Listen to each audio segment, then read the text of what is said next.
I'm a climate and energy researcher at Duke University.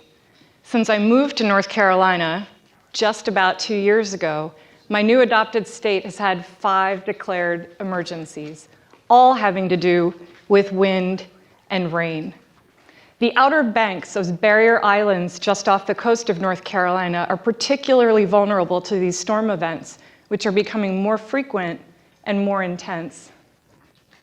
One of these islands is Ocracoke. Its year-round population could be an area code. It's said that Blackbeard met his demise here in 1718. Access is only possible by ferry, private boat, or private plane. It's at the end of the line, exposed to the ocean, connected to the United States through the island of Hatteras by a single electric cable. It's a draw for tourists, and it's ground zero for power outages. In September 2019, Hurricane Dorian slammed the Carolina coast after devastating the Bahamas. Ocracoke experienced 7-foot floods in 2 hours. This is a foot higher than they've ever seen before. Record levels were in 1944, a foot shorter. 3 days later, the island had no power. And by that, I don't mean people on the island had no power. I mean the island had no power.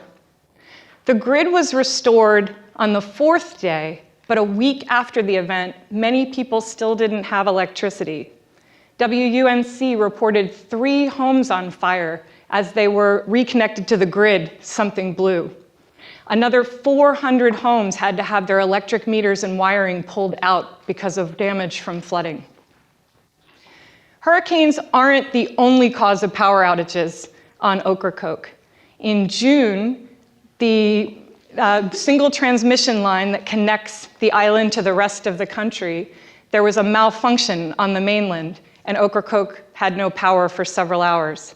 3 weeks later, half the island lost power for several hours. In August 2017, Ocracoke lost power for a full week. A construction crew hit, again, that star-crossed transmission line coming onto the island, and power was out. 4,000 tourists were asked to leave the island immediately.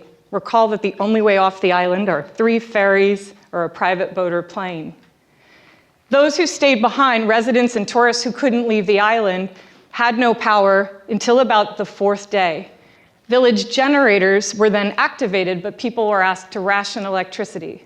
That meant no air conditioning in August, no hot water. It meant people had to watch their food spoil, including businesses that had stockpiled for the tourist season. People also had to ration water because the public water system usually runs on electric pump and only had a half-powered diesel backup. All of these events, these emergencies, big and small, happen on Ocracoke, and when they happen, they always seem to cause or flow from some sort of power outage. Power outages then have cascading events that flow from them, new dangers that arise, downed power lines, spoiled food and water. Little Ocracoke is particularly vulnerable, but we should see it as a dry run for the massive power outages we could see anywhere in the United States, from an earthquake, some storm, a cyber attack, or a much more mundane event. Understanding the grid and preparing for its catastrophic failure must be part of a first responder's toolkit. First, some basics. Thousands of facilities generate electricity in the United States, ultimately serving 145 million customers, or meters. Electricity is conducted through wires from those generating facilities to wherever it is needed instantaneously. Each of these wires has a carrying capacity measured in megawatts. Carrying capacity is a function of the line's voltage, the pressure that a line can take. That pressure is what pushes electric current through the system, and distance, how far that electricity needs to travel. The longer the distance, the higher the voltage that is needed to move that same amount of electricity. Once power meets load, comes to a town or a heavy population center, for instance, it's stepped down through transformers to the distribution lines you see in your neighborhood.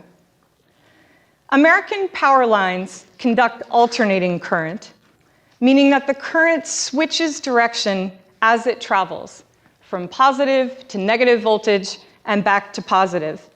The speed of that switching is called frequency. 1 hertz is 1 switch per second. Now, voltage and frequency must be kept relatively constant for the system to work. This is a really tall order. The system is extensive. We're talking millions of miles of high and low voltage power lines, and ever-changing based on supply and demand of power. A power plant may go down. A car may hit a power line and knock power to 10 homes. I may decide to toast a piece of bread.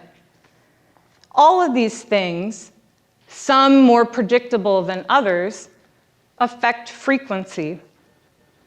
Changes in frequency or damaged power lines, meanwhile, can force a change in voltage. Too high a voltage, too much pressure, can destroy equipment very quickly. And anyone who's plugged an American hairdryer into a UK socket knows what I'm talking about. These events can cause power outages. So far, I've been talking about the grid as if it is a single thing. Not so. It is, in fact, a hodgepodge of overlapping physical and regulatory structures working in uneasy alliance to deliver power in real time.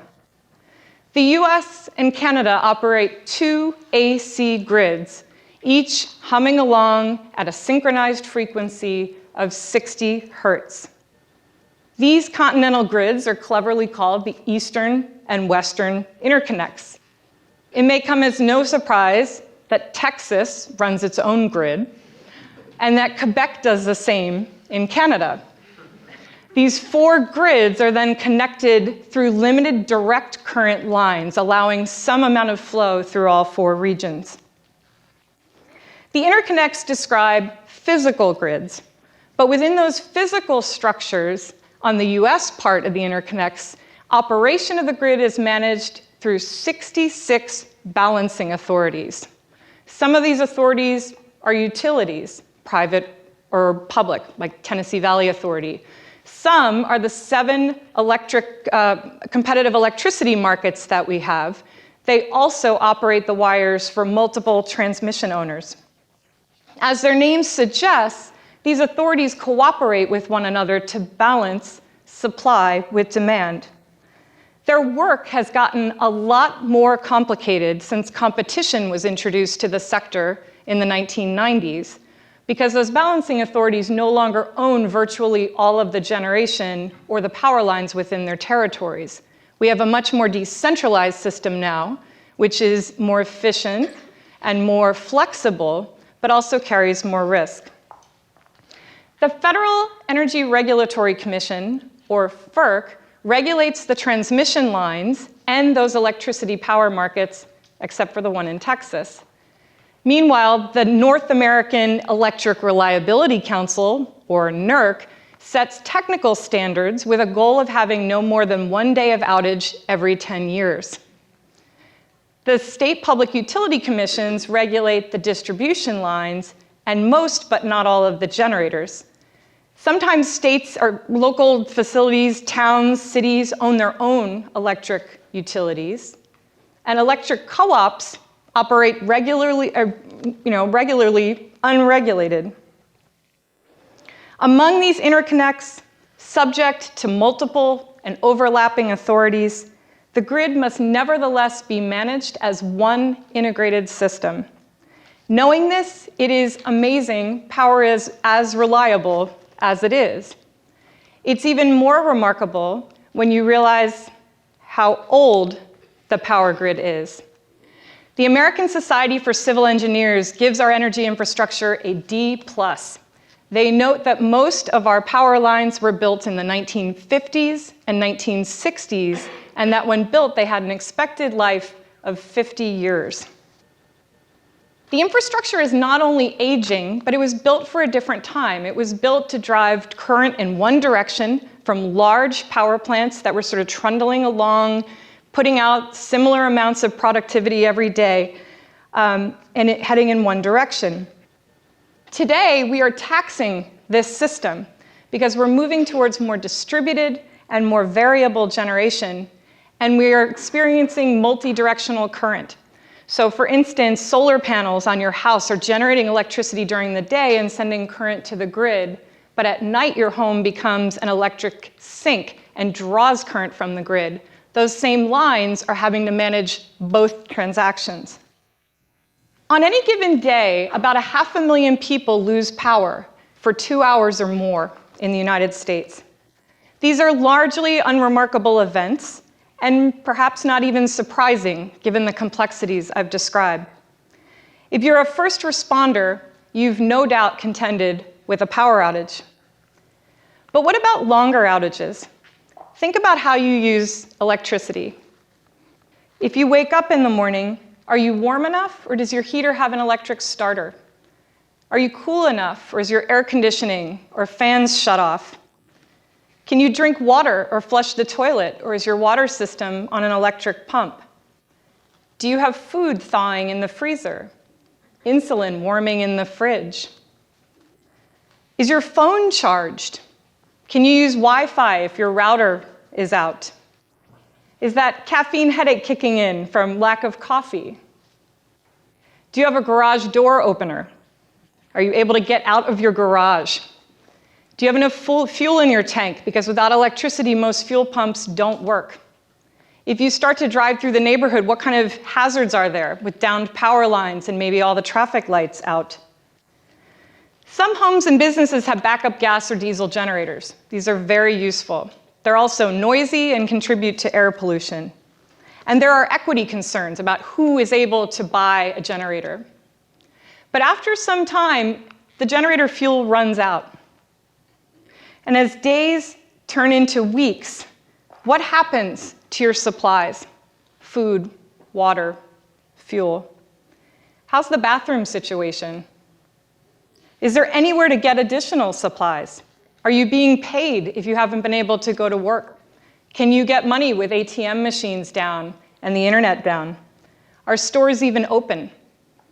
Do you have security concerns without lighting or security systems and as desperation mounts? Now you factor in Alexa, smart appliances, electric vehicles. As we plug more of our lives into this complex grid, we become that much more reliant on this energy source and potentially more vulnerable. So what are all the points of failure in this system? What are the ways this can go wrong? Far and away, the biggest threat to the grid are storms. They knock out power lines, they flood power plants, they freeze piles of coal. Next, and closely related, are trees coming into contact with power lines. Utilities have tree trimming programs, but as you recall, we're talking millions of miles of lines. And even the most robust tree trimming program can be bested by a hurricane, a nor'easter, or another high wind or rain event. They may blow down a tree, knock off limbs from ice. Meanwhile, high temperatures can cause power lines to sag. And whenever a power line touches a tree or gets close enough to the tree that the current can jump to the tree to be grounded, pow! From 2003 to 2012, storm events, usually starring large trees, caused 700 major outages in the United States, which means at least 50,000 customers were impacted. If climate models are correct, these grid stressors are only going to get more intense. Earlier this year, a Western utility reported a malicious cyber event. Hackers overwhelmed its Cisco servers, blocking access to the system. The disruption had little practical effect, but for so far as we know, this was the first attack of its kind in the United States. And it also made people realize that many of our utilities, interconnected again to those continental grids, use the same internet infrastructure that we do. The massive blackout in the summer of 2003, which plunged New York City and much of the Northeast into darkness for 2 days, was caused by trees and power lines making contact in Ohio.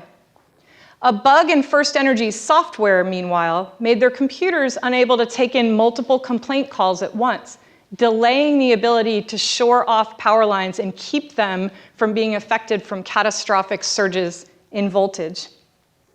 Here, Gretchen Bakke reminds us, a catastrophe was caused by 3 trees and a faulty line of code. From cyber attacks to human error, from hurricanes to that tree down the street, we have plenty of growing threats to dodge. So what can be done? Utilities are starting to begin aggressive storm hardening programs. These include replacing wood poles with concrete, burying lines, and yes, trimming trees. The Florida Power and Light utility credits these kinds of activities with its reduced power outages during Hurricane Dorian. Technology is also helping utilities respond to outages more quickly. Smart meters can tell a utility in real time when your power is out. This is a vast improvement over the traditional way of finding out about an outage, where companies would triangulate complaint calls and then send a truck to drive around and look for the problem. Self-healing grids can isolate damaged segments of line, meanwhile, and reroute electricity to bring power to more people faster. But all of these approaches cost money, and state utility commissions have to be willing to let utilities pass these costs on to consumers in order for the work to happen. And sometimes the price tag is just too high. In 2018, North Carolina rejected Duke Energy's multi-billion-dollar proposal to underground every wire in the state. Going forward, states may need to revisit how they think about these cost-benefit allocations. For instance, most states don't consider the lost economic productivity caused by a blackout. If they did, some more of these programs might start to make sense. Investment in smart grids in critical locations, for instance. Burying every wire still might not be on the list of things to do.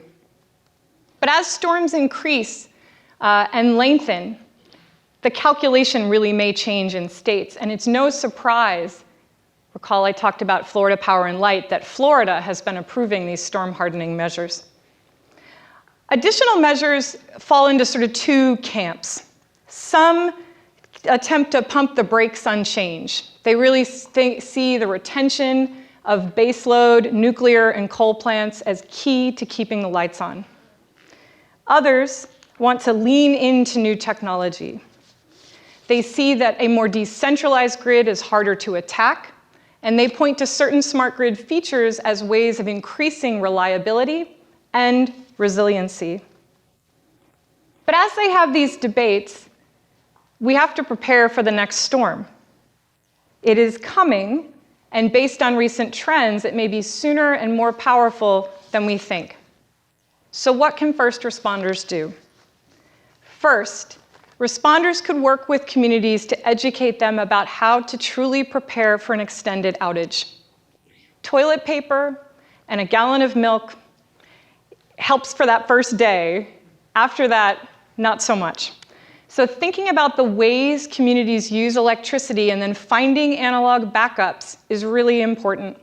If the community has a lot of water wells where electric pumps are necessary to bring the water out of the ground, having manual backup pumps is really important and something worth educating the community about.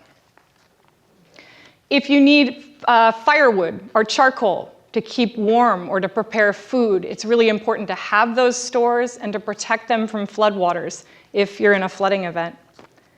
Second, responders could work with communities to establish nanogrid response zones.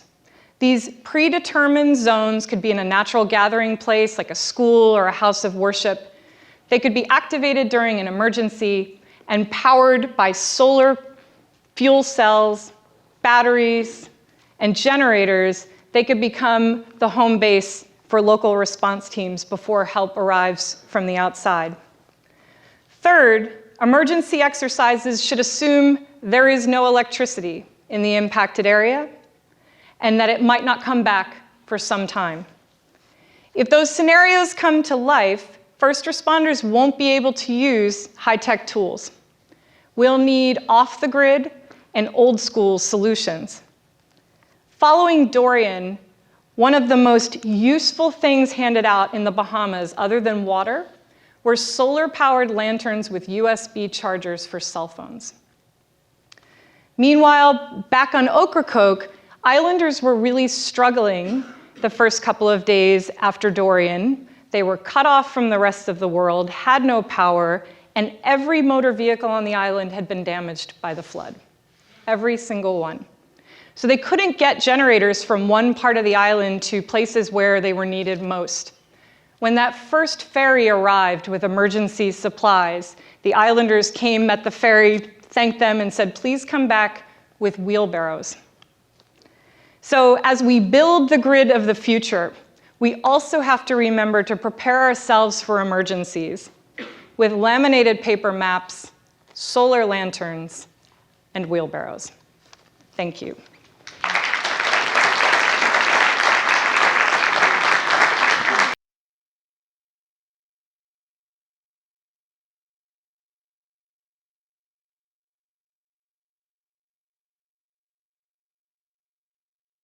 For the most part, given that we are such a big country geographically and very diverse in topography and climate, there is an expectation that in many parts of the country, even if there was a catastrophic outage, that within a week or two, you could bring supplies from other places. Meanwhile, the utilities, and I'm sure the first responders here know, are out there immediately, often during the storm, trying to figure out what's going on.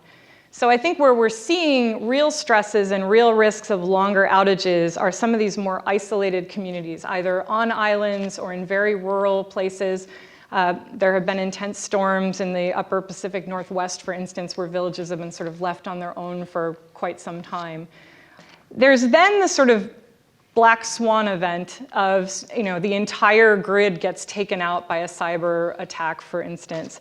And I have not seen, I would love if other people here know about it and can point me to it, I have not seen research on what you do in that case. I've seen sort of thought experiment novel kind of approaches to this of thinking about what it would look like and how quickly would things turn to chaos.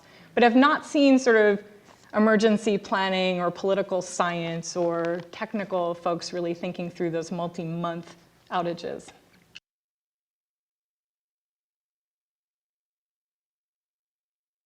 Once the power goes out, I think thinking through some of these sort of analog tools that could be brought to the impacted community is really important. So, it's certainly helpful to bring bottled water. It's even more helpful to bring a manual pump so that we can reactivate some of the community wells and get a larger volume of water flowing. So I think thinking about that sort of next order of how on a more of a street scale, community scale, can we start to bring some normalcy back here? And it's not going to be those high-tech tools. It's going to be the wheelbarrows, the solar lanterns, the water pumps. So thinking about those things is really important.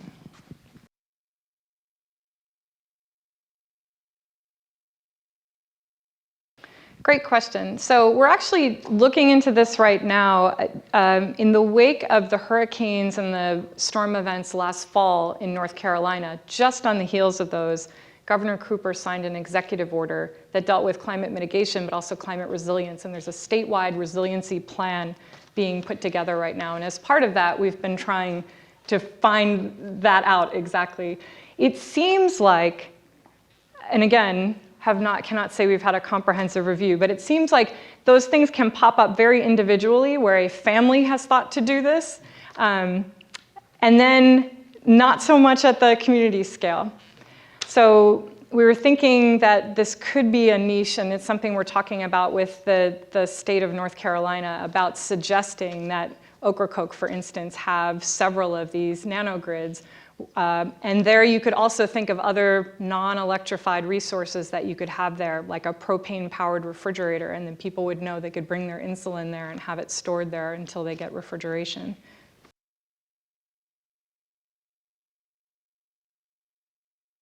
We are concerned about aging infrastructure, a sort of shifting electricity system in the United States from more centralized to more decentralized. We're concerned about increased frequency and intensity of storms. Cyber attacks that have been popping up around the world certainly are of deep concern. But that's sort of the nature of this. We don't know until it happens that it's going to happen.